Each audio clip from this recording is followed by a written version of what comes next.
Hello and welcome back to Down the Track. Today we got a first glimpse on how the pitches are going to be in Australia for the T20 World Cup. It was the first T20 match between Australia and West Indies. They're playing a two-match series. After that, West Indies will be playing the qualifiers for the T20 World Cup, whereas Australia will be playing England in a series just before the warm-up matches and before the World Cup. The pitch wasn't the easiest to bat on. It was a fresh pitch. There was something in it for the bowlers. I mean, shots had good value, but the grounds are big as well, and it wasn't that easy to score boundaries on this pitch and on this ground in particular. West Indies batted first, and the highlight of that whole innings was Myers. That shot he hit over covers. That six was just outstanding. You have to see it to believe it. It was the shot of the match. It's been the shot of the month, maybe shot of the year. It was a brilliant shot for six on the offside. It was like Brian Lara cricket style, on the back foot, punching it over point and covers for six. It was a brilliant shot there. And yeah, he was the top scorer. Then Odin Smith contributed at the bottom of the order, but in between, there was nothing much from the West Indies.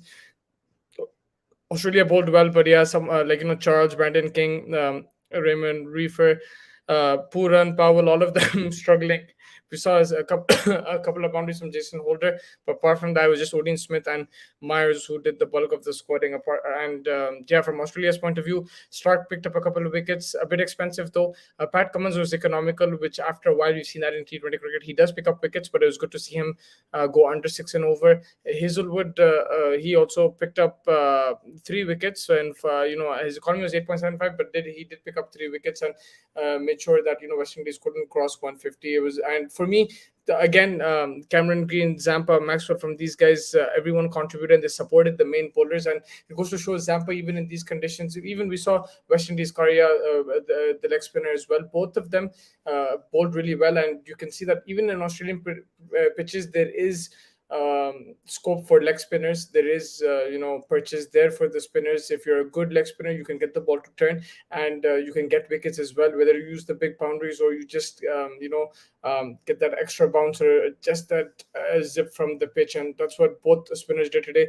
Zampa, if you see his figures, 4 overs 21 runs, economy of 5.25. So it shows that even in this World Cup coming up, it's not going to be easy to hit the leg spinners, and they will be interested. They will pick up wickets, and they will have a say in this World Cup, definitely. If you look at Australia's innings, Warner got off to a decent start, 14 of 6, hit 3 boundaries. Cameron Green hit a boundary in his 6, but then after that, there was a collapse. Maxwell 0, Tim David 0, Mitchell Marsh 3. And they were under the pump. That's where Aaron Finch came in, played a captain's innings, 58 of 53. Yes, you could say it wasn't that perfect T20 innings. The strike rate was low, but he made sure that there were no more wickets further,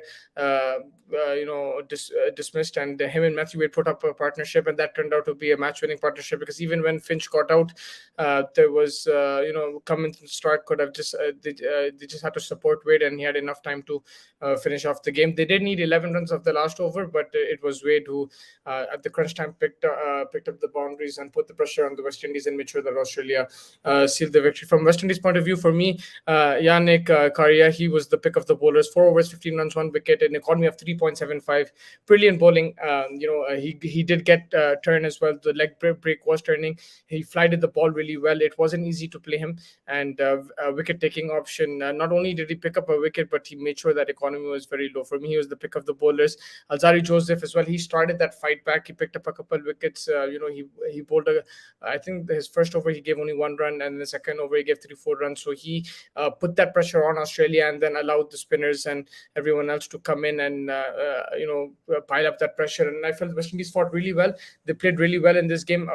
They probably needed 5-10 more runs, but even I think then with this score they could have defended it. Just a couple of boundaries went against them, and it was the brilliance of Matthew Wade that you have to give credit to. But they did make a match out of it. They made sure it went till the end. It was a nail-biting finish, and it's going to be interesting, because these teams will be, West Indies still have to qualify, but most likely they will be in the World Cup. So it's good practice for these guys playing in these conditions, understanding the conditions. It's still a bit cold in Australia. The winter is still like finishing. The summer is about to start. So they're in that in that phase where the weather is turning, but it's still cold, and that will affect the pitches. It'll affect the conditions, and I'm sure it'll affect the players as well.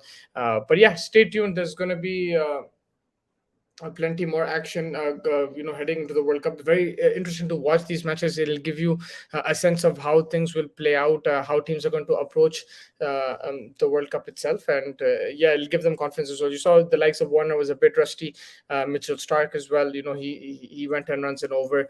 He gave away a few runs, there is.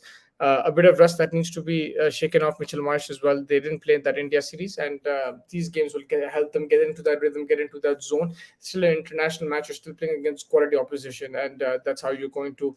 That's the best way to prepare, I think, going into World Cup. But yeah, I think that pretty much wraps it up. Tomorrow we have the India South Africa one-day series starting. India will be playing their bench team because their full team has gone to the Australia, has traveled to Australia just like a few hours ago. They've left for Australia.